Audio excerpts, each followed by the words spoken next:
지난 일주일은 저에게는 굉장히 큰 주님을 묵상하는 은혜의 시간이기도 했습니다. 지난 주에 러브 소나타, 일본의 기독교가 전래가 된 지 1500년경에 그때 전래가 되었는데 지금 1% 정도밖에 기독교인이 없다고 하는 그런 곳에 전도 집회를 하는데 몇천 명이 모이는 놀라운 역사가 일어나는 것이 러브 소나타입니다. 그게 궁금했는데 초대를 받아서 제가 갔습니다. 후쿠오카에서 했는데 그것에 참여하면서 저에게 찾아온 말씀 중에 하나가 오늘 봉독한 중풍병자를 고치신 그 말씀과, 그리고 또 하나는 제가 후쿠오카를 갔다가 나가사키에 가면 순교자의 언덕이 있습니다. 26명의 성도들이 그 언덕에서 순교를 했던 것이 있어서 그 언덕에 순교자 기념관이 세워져 있습니다. 제가 오래전에 갔다 온 경험이 있는데 계속 일본을 향해서 마음의 준비를 하고 떠날 때부터 그 언덕을 다시 한번 가고 싶다, 이런 생각이 들었었습니다. 그래서 제가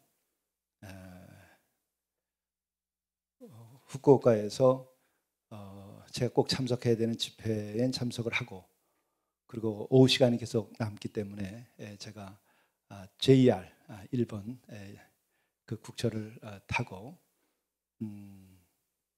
1시간 55분 편도에 올라서 그 순교자의 언덕을 가고, 또 마침 간 시간이 너무 좋아서 3시경에 도착을 했는데 해가 뉘엿질 때까지 그 언덕에 석양이 굉장히 아름다운 곳입니다. 그곳에서 묵상을 하고 그리고 또 1시간 55분 기차를 타면서 묵상을 하면서 올라왔는데, 그때는 이 옥합을 깨고 예수께 자신의 가진 모든 것을 바친 그 여인에 대한 말씀을 계속 묵상을 하게 되었습니다. 이 두 가지 말씀이 지난 주 중에 저에게 큰 은혜를 주는 말씀이었고 인도하는 말씀이었습니다. 이 두 말씀에서 공통적으로 발견되는 것은 뭐냐면, 보통 우리는 예수님의 그 말씀을 듣고 예수님의 그 행적을 우리에게 보여주신 일들이 중심이 되어 있는데, 이 두 가지의 사건은 예수님이 성도들 혹은 믿음을 가진 자들의 그 믿음의 행위를 보신 이야기들입니다. 그래서 오늘 말씀도 보게 되면 내가 네 믿음을, 그러니까 그들의 믿음을 보시고 라는 말을 하면서 중풍병자에게 말씀하십니다. 그의 믿음을 보시고, 또 하나는 한 여인이 자기가 가진 모든 것일 수 있는데 옥합을 깨고 그의 머리털로 예수님의 발을 닦는 그 믿음을 보시고, 근데 여기서는 그 믿음의 내용이 사랑이라고 하는 거죠. 사랑을 보시고 그리고 말씀하시는 스토리입니다. 근데 이것은 상식적인 스토리가 아니에요. 그렇다고 해서 이게 상식 밖이 아니라 초상식적인 놀라운 믿음의 행위에 대하여서 우리들에게 말씀해주고 있는 것입니다. 이의 시작을 보게 되면 중풍병자의 이야기는 이렇게 시작됩니다. 예수께서 가버나움에 다시 갔더니 소문이 들렸는데 많은 사람들이 문 앞까지도 모였는데 들어설 자리가 없었다. 들어설 자리가 없었다. 많은 사람이 모여서 문 앞 가득해서 들어설 자리도 없었는데, 오늘 우리들의 삶의 현실에서 그런 경우는 어떤 경우일까요? 보면은 대박이 되는 빅세일, 이럴 때는 장사진을 칩니다. 대박이 되는 아파트 분양, 돈 된다 그러면 장사진을 칩니다. 아니면 공연장, 아니면 운동 경기장, 거기에는 발 디딜 틈 없이 가득 차는 일이 일어나게 되죠. 그러나 여기는 어떤 자리냐면 예수께서 그들에게 도를 말씀하였다는 거예요. 예수께서 도를 말씀하시는데 장사진을 쳐서 발을 디딜 틈도 없는 이런 일이 벌어진 거예요. 오늘 이 시대를 살고 있는 우리들과 2000년 전에 그 사람들과의 차이가 여기서 드러납니다. 우리들의 마음속에 원하는 것은 무엇인가? 우리의 갈망은 무엇인가? 그 당시 이 이스라엘에 있었던, 예수님 곁에 있었던 이 사람들, 이 보통 사람들의 그 열망과 관심은 무엇이었는가? 뜻밖에도 전혀 다르죠. 말씀, 진리, 구원, 죄사함, 이런 것을 구하기 위하여 모였고, 오늘 우리들은 그냥 물질적인 충만을 구하기 위하여, 그때 그 사람들은 영적인 충만과 자유를 구하기 위하여 모였던 겁니다. 이것만으로도 참으로 놀랍고 가슴 벅찬 스토리예요. 우리 인간에게 이와 같은 시절이 있었다. 인간의 마음속에 이런 것이 가능할 수 있다 하는 것도 보여주는 거죠. 그때만이 아니라 오늘 우리도 정말 우리들의 마음속에 거룩한 갈망이 있고 구원의 갈망이 있을 수 있는 거예요. 그런 말씀이 있는 곳에 가면은 정말 교회가 또 미어 터지는 곳도 있어요. 그런 말씀을 찾아서 유튜브를 찾고 그 말씀의 감동과 감화를 받는 성도들도 아직은 있어요. 이게 희망입니다. 그러면서 저 자신도 저의 목회에 대해서 자문하게 됐습니다. 정말 예수 그리스도의 그 도가 살아있다고 한다면 우리 교회나 제가 목회하는 거나 혹은 제가 증언하는 자리가 어떨까? 제가 강연하고 또 제가 글을 쓰고 한 것들에 대해서 유튜브나 여러 가지로 나와 있는데 거기에 어떤 반응이 있을까? 어떤 반응인가 지금 내가 이러한 저 자신에 대한 반성도 했습니다. 그런데 이때에 뜻밖의 사건이 터졌어요. 사람들, 누군지 모르는 그 사람들, 이름도 없는 그 사람들이 한 중풍병자를 메워가지고 예수께로 왔다는 거죠. 이 중풍병자는 어떤 거죠? 우리의 인생에 있어서 정말 여러 가지 병을 겪지 않고 우리가 이 세상을 살다 갈 수는 없는 것인데 정말 걸리지 말아야 될 것은 이 중풍병이에요. 우리 인간이 인간으로서의 어떤 존엄함이나 또 우리가 인간으로서 정말 박수받는 첫 번째 일이 뭐죠? 걸음마. 걷기 시작할 때 모든 사람들은 다 박수를 받아요. 그런데 우리들이 걷지 못하는 날은 누구나 다 절망하게 됩니다. 나의 인생이 끝나는 거예요. 그래서 제가 우리 해피런너즈를 향해서 또 우리 교우들에게 늘 하는 말씀이 걸어서 천국까지 누우면 안 된다. 걸어서 천국까지 갈 수 있는 삶을 살아야 돼요. 그건 우리의 책임이에요. 그러지 못한다 하더라도 정죄할 것은 아니지만 내 마음속의 소망 가운데 하나는 내가 먹을 것을 먹고 먹지 말 것을 먹지 말고 먹을 만큼만 먹고 그 이상은 먹지 않고 우리가 규칙적 생활을 하고 경건한 생활을 하게 되면 그래도 확률상 누워서 천국 갈 일은 별로 없을 겁니다. 특별한 사고를 당하지 않는 한 우리는 누워서 천국 가지 않고 걸어서 천국까지 갈 수 있어요. 오늘 일부 예배 노숙이 형제들에게도 제가 그 얘기를 했어요. 여러분들이 지금 즐겨 먹는 그 술을 계속 먹고 먹지 말는 거 계속 먹고 여러분들이 얼마 동안 견딜 수 있겠습니까? 걸어서 천국 갈 수 있을까요? 어렵죠. 어려운 거예요. 그런데 중풍병이 왜 그렇게 어려운가 하면 걸을 수가 없어요. 걷는다 하더라도 너무나 자기 자신을 보면서 사람들이 1차적으로 절망합니다. 대소변을 못 가려요. 사람이 동물과 사람의 구별이 어디서 시작되죠? 대소변을 가리냐 못 가리냐에서 시작되는 거예요. 스스로 대소변을 못 가리는 일이 벌어지는 거예요. 얼마나 그 자신의 정체성에 자존감에 위기를 불러옵니까? 또 그럼에도 불구하고 의식이 없으면 괜찮은데 치매 노인과 다르게 그것은 의식이 말짱해요. 그렇기 때문에 더 큰 위기를 불러오는 거죠. 그것만이 아닙니다.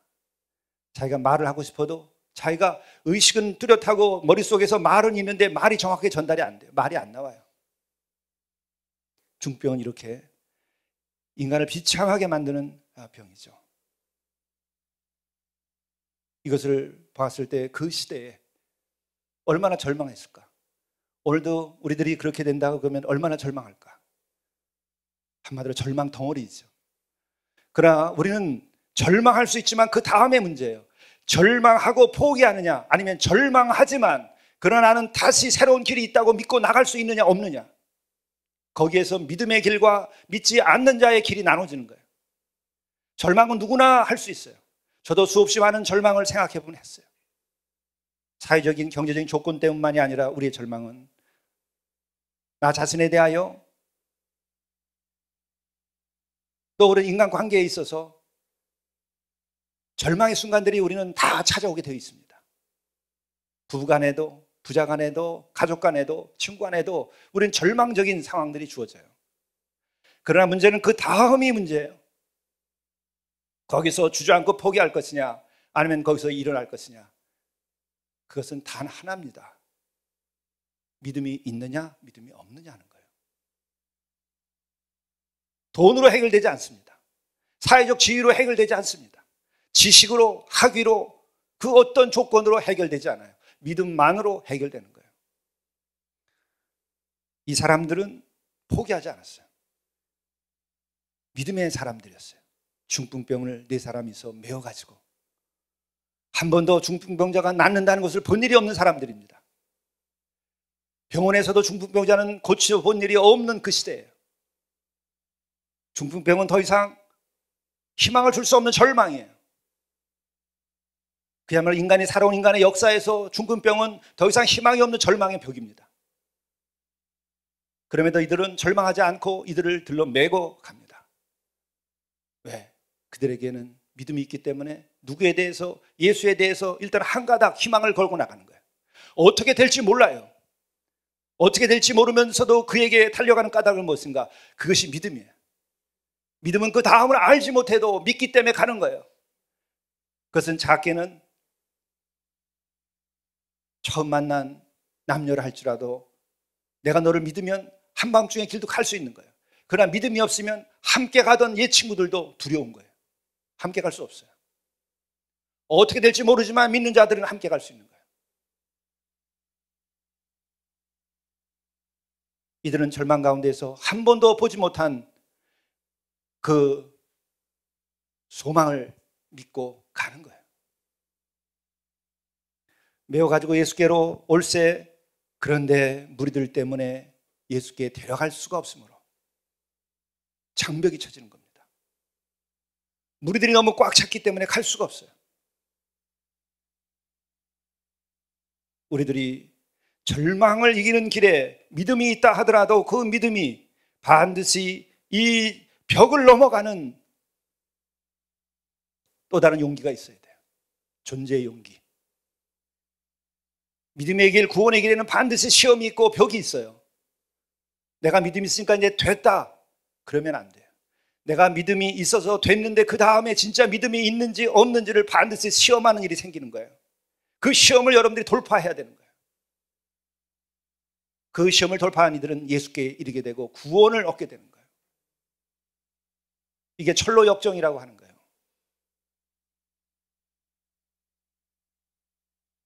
그분을 끝까지 믿을 수 있는지 없는지 시험을 한번 보는 겁니다. 그런데 이 시험은 더 이상 중풍병자를 메우고 왔지만 이제 접근이 불가능할 때 이들이 택한 것은 지붕에 올라가서 지붕을 뚫고 내리는 겁니다. 남의 집이에요. 남의 집 지붕을 뚫는 겁니다. 상식 밖의 짓을 하는 거예요. 믿음은 커먼 센스 상식이 아닙니다. 믿음은 몰상식도 아닙니다. 상식을 초월하는 그 힘이 있어야 우리는 믿음에 도달하게 돼요. 모든 믿음의 행위는 상식이 아니에요. 몰상식도 아니에요. 커먼 센스도 아니고 넌 커먼 센스도 아니고 초상식적인 커먼 넌센스라고 하는 거예요. 왜 이게 가능할까요? 믿음 때문에. 절망을 이겨야 되기 때문에. 소망 때문에. 진정으로 자신의 삶과 그 누군가를 사랑하기 때문에. 상식을 초월하는 거예요. 모든 사랑은 다 그렇습니다. 그렇게 계산에 밟고 자기밖에 모르던 아이들도 서로 사랑하게 되면 주머니가 열려요. 내 것이 없어집니다. 상식 밖의 짓을 해요. 심지어는 어떤 이는 자기의 신장을 떼어서 줘요. 상식이 아니에요. 사랑은 항상 상식을 초월하는, 경계를 무너뜨리는 일들이 생기는 거예요. 그렇기 때문에 사랑은 위험할 수도 있고, 사랑은 그것 때문에 우리를 살리는 일도 되는 거예요. 왜 지붕을 뚫었을까? 그들은 예수에 대한 믿음이 있었고 그것을 통하여 절망을 이길 수 있다고 하는 소망이 있었기 때문에 지붕을 뚫은 거예요. 그리고 한 형제, 이 중풍병자를 사랑하기 때문에 지붕을 뚫는 거예요.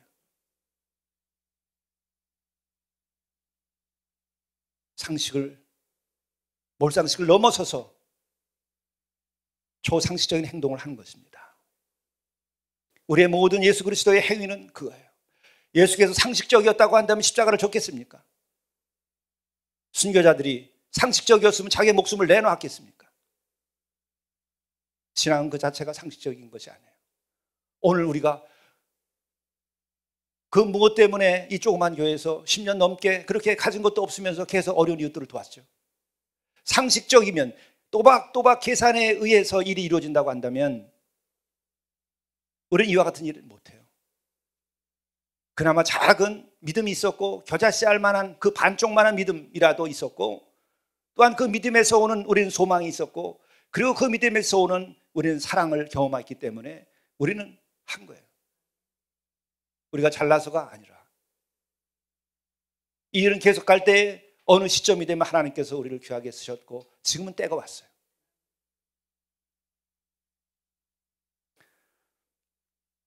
이들은 드디어 구멍을 뚫고 중풍병자를 누운 상을 달아서 내립니다. 이때 예수께서 하시는 말씀이 있어요. 믿음을 보시고. 여태까지 예수께서 자신을 보여주셨는데 이 장면에서는 그들의 믿음을 보셨어요. 얼마나 대견하셨을까요? 끊임없는 자기의 도전 속에서 고통을 받았고 어려움을 겪었던 예수께서 그걸 보고 얼마나 기뻐하셨을까요? 예수께서 야, 이 미친놈들아, 어떻게 남의 지붕을 뚫고 이걸 내리냐, 남의 재산을 다 해하면서 그게 이웃사랑이냐, 이렇게 말하지 않으셨어요. 믿음을 보셨다, 이렇게 얘기했어요. 가지고 나중에 고쳐주면 되지. 그렇게 우리는 주님의 사랑을 실천하는 거예요. 뭐가 그렇게 어렵죠? 우리의 지붕은 왜 그렇게 두껍죠? 우리의 상식은 왜 그렇게 튼튼하죠?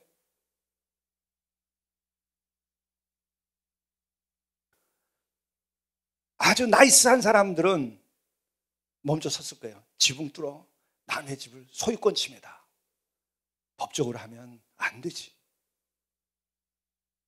남의 집인데 주인에게 물어보고 해야지. 예절도 없이 그렇게 할 수 있겠느냐. 또 점잖은 체면에 지붕까지 뚫어가면서 사람을 내리냐. 이게 상식이고 이게 지성이에요. 왜 우리는 나의 지붕을 뚫지 못하죠? 나의 계산 때문에. 그 모든 계산의 마지막까지 계산해야 돼요. 모든 것은 끝나고 모든 것은 사라진다는. 그래야 내 지붕을 뚫고 예수께 도달할 수 있을 겁니다. 여러분의 가는 길을 막는 것은 누가 막는 것이 아니라 여러분의 마음속에 있는 그 지붕이 여러분의 길을 막는 거예요. 그 반듯한 계산, 그 똑똑한 계산이 여러분의 길을 막는 겁니다. 계산 없이 살라고 하는 몰상식이 아니라 상식을 넘어갈 수 있는 사랑, 예수에 대한 사랑, 여러분이 영원한 소망을 가지면 넘어설 수 있어요. 그러나 영원한 소망을 갖지 못하면 못 넘어서요. 이 생이 전부인 것처럼 믿고 사는 사람들, 물질이 전부인 것처럼 믿고 사는 사람은 못 넘어서요. 자기로 무장된 사람들, 그것 때문에 그 교양과 지식으로 치장한 사람들, 그 이고의 장벽 때문에 그의 일생이 고통받고 일생이 자유케 되지 않아요. 가장 상식적이고 가장 나이스한 인생으로 무덤으로 가는 거예요. 그는 영원한 나라로 가지 못합니다. 분명히 성경은 그렇게 말하고 있는 거예요.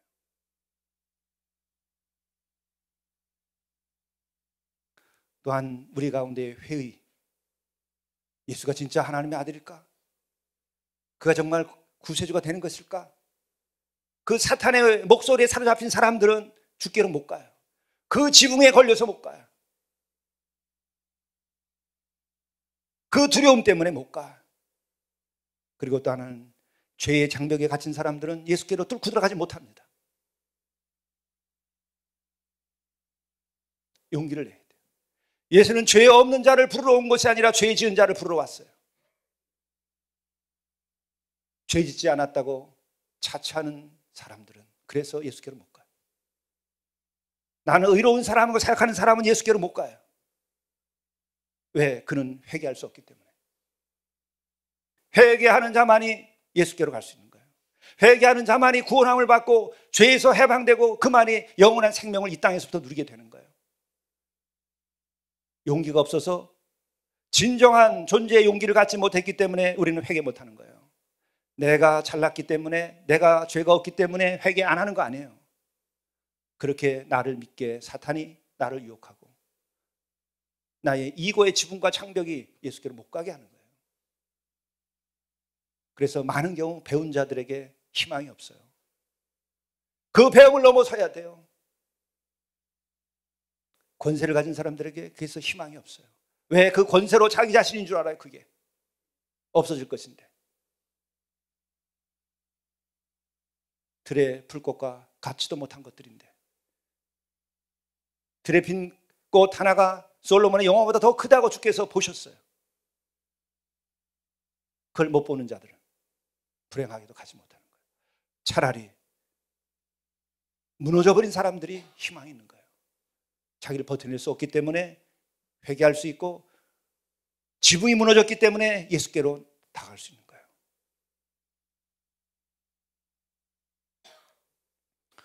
바로 그 믿음을 보시고 예수께서는 작은 자야 이렇게 불렀어요. 작은 자야, 불쌍한 자야. 그 속에서 그 한 영혼의 진실과 그를 향한 사랑의 마음이 예수께서 나오신 거예요. 자비심이 나온 거예요. 잘난 자들에게 예수께서는 독사의 새끼들아 이렇게 얘기했어요.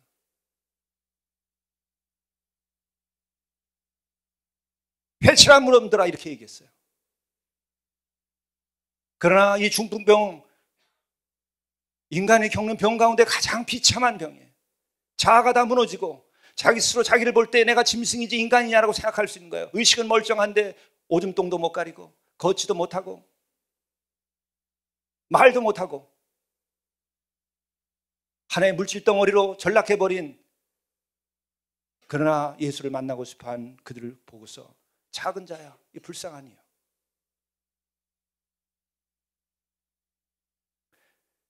내 죄 사함을 받았느니라 이렇게 선포했어요.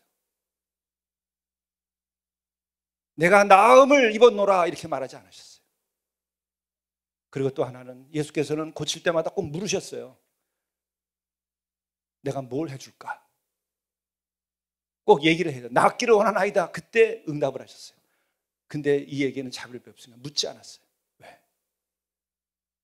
말할 수 없는 중풍병자니까. 그의 모습만 봐도 나의 모든 것을 당신께 맡기고 나는 새로워지기를 원한다고 하는 것을 읽으셨을 거예요.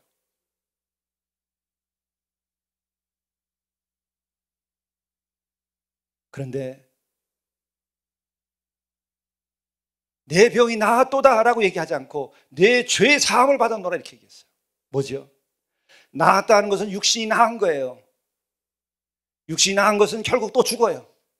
죄 사함을 받았다고 하는 것은 내가 육신만 낫는 것이 아니라 내가 영생을 얻었다. 내가 영원히 죽지 아니하리라. 오늘 치유함을 받고 내가 새로워진 다음에 너는 영원한 나라에서 내가 너를 보게 될 것이다. 죄 사함을 받았다고 얘기한 거예요. 예수께서는 육신을 낫게 하는 존재가 아니라 영원한 생명을 주는 거예요. 낫게 하는 것 지금은 의사들도 해요. 얼마나 많은 의사들이 병원에서 지금 사람을 낫게 합니까? 그러나 그 낫게 하는 것은 영원한 생명을 줄 수 있는 것은 아니에요. 이때에 진짜 아주 상식적인 멀쩡한 사람들이 시비를 겁니다. 서기관들, 잘난 사람들, 율법과 상식과 지성으로 무장한 사람들, 서기관들이 거기 앉아서 마음에 생각하기를 이 사람이 어찌 이렇게 말하는가, 신성 모독이로다. 아주 교리적으로 말을 기가 막히게 해요. 오직 하나님 한 분 외에는 누가 능히 죄를 사하겠느냐.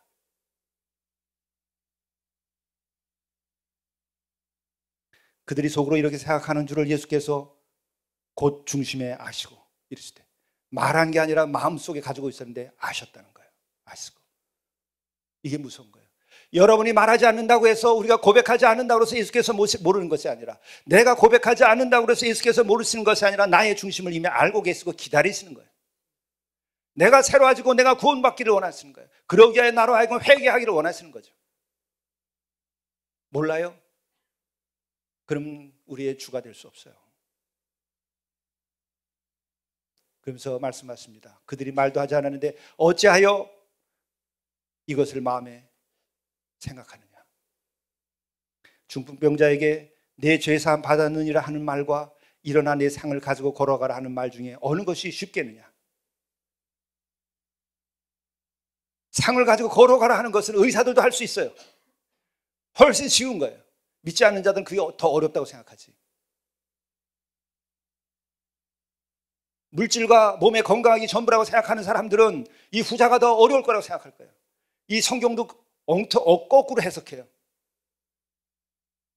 죄사함은 현실로 생각하지 않으니까, 영생과 구원을 현실로 생각하지 않으니까 예수께서 상을 가지고 걸어가라 하는 게 더 어려우니까 그거 빼고 죄사함이라고 얘기한 게 아닐까, 이렇게까지 생각하는 이들이 있어.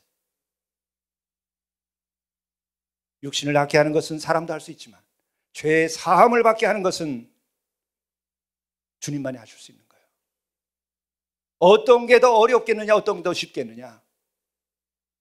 상을 가지고 걸어가라는 것이 훨씬 쉽다는 거죠. 그래서 11절에 내가 내게 이르노니 일어나 내 상을 가지고 집으로 가라.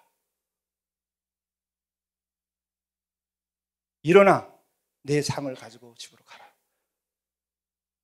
내가 누웠던 그 침대를 들고, 이제 내가 침대를 들고 집으로 가라. 내 침상을 들고 집으로 가라. 이제 침대에 의지하는 것이 아니고 침대를 들고 가게 됐어요. 그러면서 앞서서 하는 얘기는 그겁니다. 인자가 땅에서 죄를 사하는 권세가 있는 줄을 너희로 알게 하려 하노라. 죄의 사함은 영원한 생명으로 나가는 거예요. 그가 일어나 그 상을 가지고 모든 사람 앞에서 나가거늘 그들이 다 놀라 하나님께 영광을 돌며 이르되 우리가 이런 일을 도무지 보지 못하였다. 도무지 인류의 역사에서 이것을 누구도 보지 못했던 일이 일어난 겁니다. 중풍병자가 일어나요. 죄사함을 받고 영생을 얻어요. 인류의 역사에 없었던 일이 일어난 것입니다. 이것 자체는 상식이 아니고 몰상식도 아니라 초상식적인 커먼센스가 아닙니다. 신앙은. 그렇다고 신앙은 넌 커먼센스도 아니에요. 커먼 넌센스. 상식을 뛰어넘는 놀라운 역사가 사랑의 역사고 구원의 역사예요. 그것은 예수 스스로가 그렇게 하셨어요. 십자가를 지고 죽는다, 이게 상식적인 건가요? 몰상식한 건가요? 초상식적인 건데 그것은 어디서 시작되는 거죠? 하나님의 완전한 사랑으로부터 시작하는 거예요. 우리의 상식은 하나님의 사랑이 결여된 데에서 형성된 거예요. 우리의 상식은 너와 나의 이기심을 전제로 해서 세워진 거예요. 우리의 상식은 너는 너고 나는 나라고 하는 전제 아래서 생겨버린 것이 우리의 상식이에요. 그게 커먼센스예요. 이 경계와 이 계산이 무너지는 것이 신앙이에요. 이것을 누가 무너뜨릴 수 있을까? 이미 무너뜨린 예수 그리스도, 그의 사랑, 십자가의 죽음과 그 구속적인 죽음과 그리고 부활이 그 모든 상식을 깨부신 거예요. 그게 뭐예요? 하나님의 사랑의 실현이라는 거예요. 신앙을 상식으로 여러분들이 격화시키지 마세요. 여러분 자신이 스스로 영원한 소망을 죽이는 거예요. 저는 나가사키 그 순교자의 언덕을 향해서 가면서 계속 마음속에 제가 던졌던 질문과 궁금한 게 있었어요. 예수님의 그 사랑과 은혜를 입은 그들이 얼만큼 예수님의 그 사랑에 대하여 감동하고 그 사랑과 은혜에 대해서 어찌할 수 없어서 순교까지 할 수밖에 없었을까? 그 순교자들의 마음의 사랑의 깊이는 어떤 것이었을까? 또 하나는 정말 그 예수님 자신의 그 사랑의 깊이와 은혜의 세계라고 하는 것은 실제적으로 어느 정도 느낄 수 있는 것일까? 그 관계 때문에 이들이 순교할 수 있었을까? 그런데 그 순교자의 언덕에 갔을 때는 저의 기대는 산산조각났어요, 사실은. 왜냐하면 그 순교자의 언덕에는 예수 그리스도의 십자가가 없었습니다. 못 박힌 손도 없고 못 박힌 발이 없어요. 순교자들을 26명을 너무나 멋있는 부조를 만들어서 1대1 사이즈로 교수형에 처한 죽은 순교자들을 세워놨어요. 두 손은 하늘을 향하고 있고 발은 땅을 향하고 있어요. 죽음을 말하고. 그리고 그 가운데서도 하늘을 향하여 기도했다는 거죠. 정말 숭고한 일입니다. 순교자는 정말 숭고한 삶으로 인생을 마감한 사람들이에요. 그러나 우리는 그들이 왜 그렇게 되었을까? 그것이 우리가 알아야 할 것이죠. 그것이 이야기돼야 되죠. 예수의 사랑 때문에. 나는 그 사랑 때문에 이 길을 벗어날 수 없어서 목숨을 바치는 거죠. 근데 그것이 없어요. 예수의 십자가 상이 없는 순교자의 언덕이에요. 그것을 만든 작가의 영적 수준이나 또한 의식이 거기밖에 안 됐기 때문에 그랬겠죠. 다른 것은 다른 데서 제가 말씀을 드리겠습니다. 그런데 제가 그것을 생각하면서 예수님의 머리에 향유를 부은 이 여인의 이야기가 계속 저를 사로잡았어요. 예수께서 배단위 나병 환자 시몬의 집에서 식사하실 때에 일어났던 일입니다. 이것도 상식 밖이야. 나병 환자의 집은 누구도 가면 안 돼요. 죄인의 집이에요. 병들어요. 정 옮아요. 그 집에 들어가서 또 뭘 해요? 식사를 하시는 거예요. 상식 밖의 일을 하시는 거예요. 아예 상식이었으면 오시지도 않았겠죠. 심판을 했지. 식사는 진정한 사랑의 나눔입니다. 신분의 벽이 무너지는 거예요. 처음에 냄새나던 형제들과 같이 여러분 식사했던 경험이 있을 거예요. 10년 전이면 더 냄새가 나서 여기 왔다 가면은 몇 시간 동안 이 안에 견딜 수 없었어요. 그때 함께 여러분 식사할 수 있었어요. 그때 식사할 때 우리는 어떤 벽을 느꼈을 거예요. 그러나 그것을 이긴 거예요. 경계를 우리가 무너뜨린 거예요. 무엇으로? 그리스도의 사랑 때문에 우리가 무너뜨릴 수 있는 거예요. 예수께서는 이미 그와 같은 경계는 다 허물고 오신 거예요. 올 때부터. 그래서 함께 식사를 합니다. 죄인의 집에서. 이때 한 여자가 매우 값진 향유 곧 순전한 나드 한 옥합을 가지고 와서 옥합을 깨뜨려서 예수의 머리에 붓습니다. 이 향유를 300데나리온 이상의 팔아 가난한 자들에게 줄 수 있었겠도다 하면서 이 여자를 책망합니다. 그때 예수께서 가만두라. 어찌해서 너희들은 그를 괴롭히냐. 내게 좋은 일을 하느니라. 가난한 자들은 항상 너희와 함께 있으나 아무 때라도 원하는 대로 도울 수 있거니와 나는 너희와 항상 함께 있지 아니할 거 아니냐. 그는 힘을 다하여 내 몸에 향유를 부어 내 장례를 미리 준비하였느니라. 이 장면이 굉장히 특별해요. 왜 그러죠? 예수님이 여인을 대변해 주는 거예요. 이 여인은 지금 한마디 말도 안 해요. 한마디 말도 없습니다. 예수께서 대변해 주시는 거예요. 이게 이 여인의 신앙의 위대함 깊은 세계예요. 예수께서 변호하시면서 해석하신 것이, 아마 지금 사람들 같으면 그렇게 생각할 거예요. 둘이서 내밀한 어떤 사랑의 이야기가 있으니까 이 여자를 옹호했겠다. 우리의 눈은 그거밖에 안 될 거예요. 그게 우리 자신들이죠.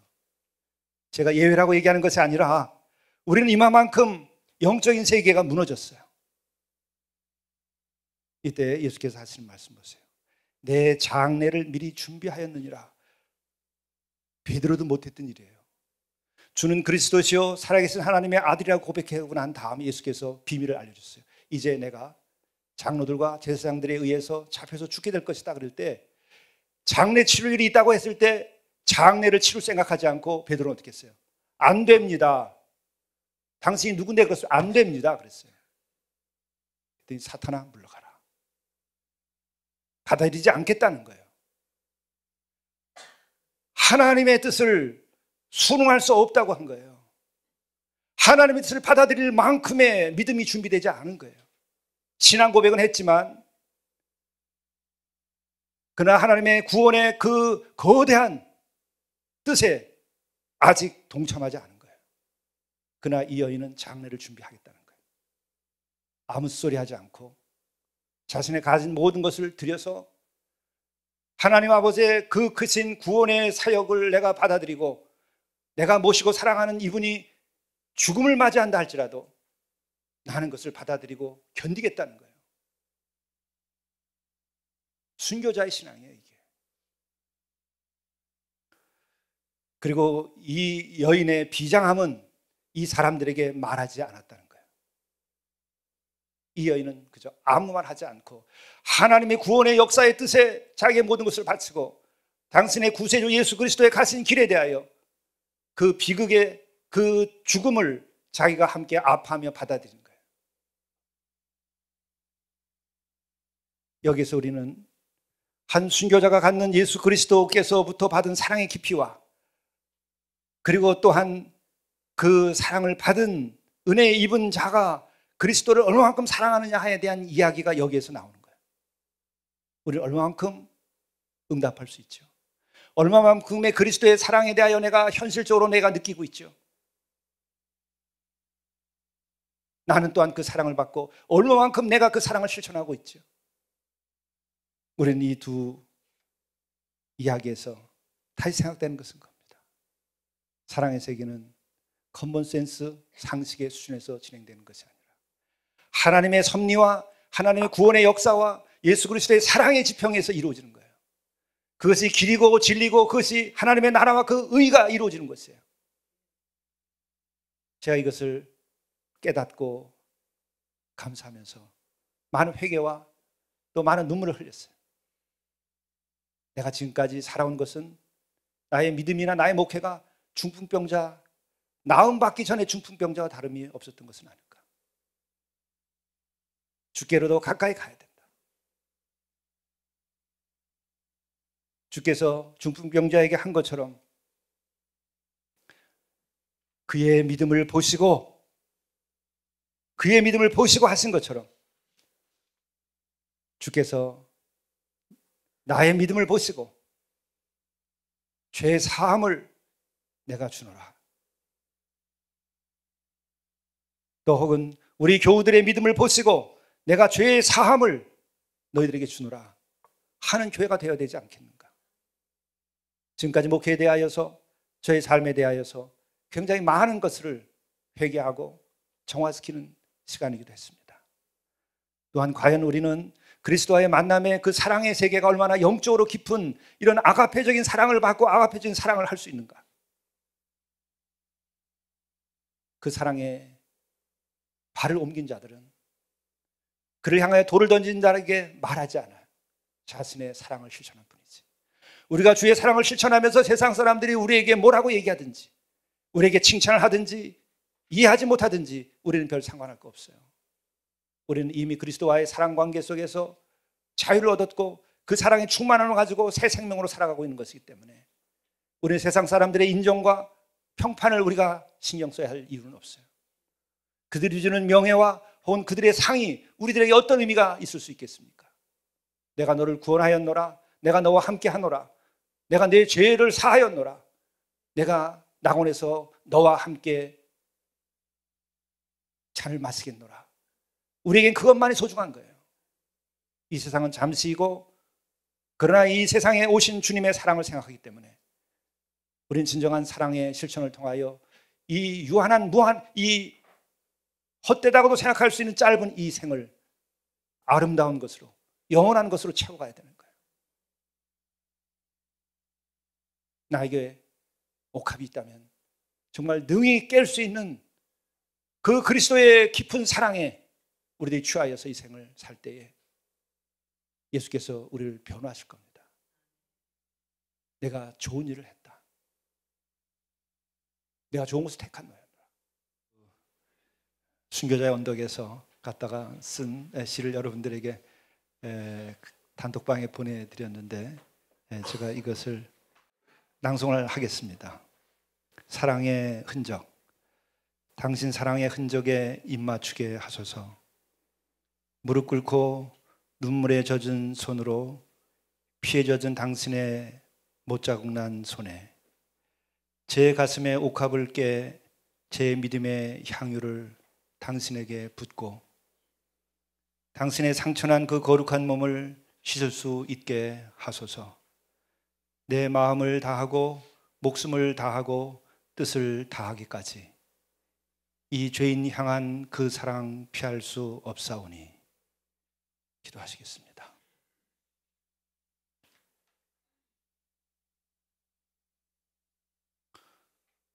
한 중풍병자에 지나지 않는 저희들을 참으로 겨자씨할 만도 못한 믿음을 보시고 우리를 구원하시고 또한 우리가 믿음이 부족하지만 우리로 하여금 그래도 용기를 내서 주님께 회개할 수 있을 만큼의 용기를 허락하셔서 주님의 사랑을 경험하고 주님의 사랑 가운데서 우리가 새로워지게 하심을 감사합니다.